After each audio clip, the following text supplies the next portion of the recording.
Mais faites le taire! Faites le taire avec Tom Villa. Bonjour Tom. Bonjour Jean-Marc, bonjour Julie. Et aujourd'hui Tom, vous vouliez vous adresser directement à Jean-Marie Bigard qui est en face de vous. Exactement, bonjour Jean-Marie. Bah, salut mon petit Tom. Je suis impressionné parce que, mesdames et messieurs, je suis face à l'un de nos meilleurs soldats de l'humour. Bah oui. Le seul humoriste français à avoir fait le Stade de France. Enfin avec Johnny aussi, mais Johnny ça compte pas, hein, c'est pas un humoriste français et il est belge. Alors, vous faites partie de ces rares hommes à porter votre montre à l'envers. C'est le cadran à l'intérieur du poignet. Oui. Ça doit être pour lire l'heure dans un 69. Alors, non. Jean-Marie, non, ce qui est génial avec Jean-Marie, c'est que n'importe quelle conversation, il est capable de placer une blague. C'est ce qu'il a fait pendant la pub d'ailleurs. Et voilà, tu dis ce matin, tiens, faut que j'aille récupérer un colissimo. Bim, il te fait, tiens, ça me rappelle une blague sur la poste. Jean-Marie, c'est le dictionnaire des blagues. Alors, au quotidien, ça doit pas toujours être évident non plus. Attends, chérie, juste avant que tu me suces, est-ce que tu connais la blague du castor à la queue plate? Parce que du coup, il se fait sucer par un canard. Voilà, c'est pas évident. Alors, non, oui, non, juste Jean-Marie. C'est exactement ça. Hein. D'ailleurs, des fois, on se fend la gueule, on est obligé de s'arrêter, tu vois. Et on rigole et puis après on remet ça plus tard quoi. Alors non, juste Jean-Marie, je reprends parce que vous disiez que dans un de vos spectacles c'est con, on rend toujours hommage aux gens quand ils sont morts. À l'époque vous aviez rendu hommage à Robert Lamoureux. Moi aussi j'aimerais vous rendre hommage aujourd'hui. L'un des sketchs qui vous a rendu célèbre, c'est la valise RTL, hein. Ce matin on est à Europe 1. Du coup j'ai décidé de faire un sketch sur l'Europe Stop, qui est le jeu mythique d'Europe 1. Alors l'Europe Stop, Julie connaît bien pour l'avoir animé, Jackie Gallois également.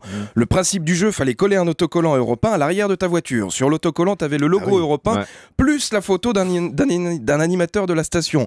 Donc tu chopais Coluche ou Platiné, t'étais content, mais je pense au mec qui chopait l'autocollant de Madame Soleil, il veut faire la gueule le gars.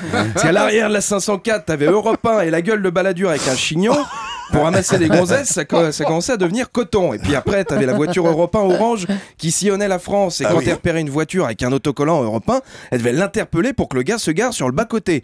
Donc le nombre de renards qui ont dû se faire écraser la gueule à cause d'un con qui écoutait Europe 1, et ça, Brigitte Bardot, elle en a jamais parlé. Donc ça devait faire un truc du genre allô Julie, ici Jackie. Ouais, ça vient un petit peu...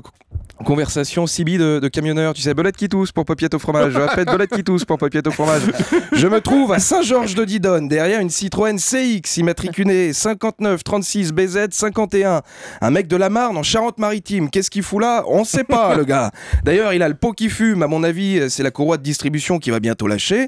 S'il gagne 10 000 balles, ça tombe bien, il pourra se changer de bagnole. Alors, l'Europe Stop, c'est une émission sponsorisée par la sécurité routière. Hein. Le nombre d'accidents qu'il y a dû y avoir à cause de la voiture Europe 1, t'avais même plus de gens qui regardaient dans le rétro que devant. Chérie, garde-toi tout de suite dans le fossé, on a la bagnole l'Europe 1 au cul. Ah non merde, c'est la DDE, autant pour moi. Alors dans les années 2010, le jeu est revenu sous une formule un petit peu différente. Au lieu que la voiture vienne à vous sur les routes de France, c'est à vous de venir à la voiture. On sent que le prix de l'essence a augmenté. Hein, on est avenue Baptiste Marseille, au Puy-en-Velay. Maniez-vous le cul parce qu'on va pas rester là toute la journée. Et moi je pense toujours au gars qui habite au Puy-en-Velay. Ça fait 5 ans qu'il a pas pris de vacances. Il part une semaine voir sa belle famille à Niort en juillet. Déjà Niort en juillet, ça fait chier. Il écoute Europe 1 sur l'autoroute. Il entend que l'Europe Stop et ce matin au Puy-en-Velay. Et bah il a les boules le gars. Ça fait 40 ans qu'il habite au trou du cul du monde. À rien foutre, il sort jamais de chez lui, et le jour où il se barre en vacances, t'as Europe 1 qui passe dans sa ville pour faire gagner 5000 balles. Et bah il se peut que la belle-mère, quand il arrive, elle se prenne un coup de boule. Alors Jean-Marie, merci pour tout, et comme David ce soir, moi aussi je vous souhaite un joyeux anniversaire, un petit peu en retard. Merci beaucoup Tom Villa, que vous allez voir sur scène tous les jeudis à 20h au Paname Art Café à Paris. Merci. Le grand direct des médias sur Europe 1. Jean-Marc Morandini.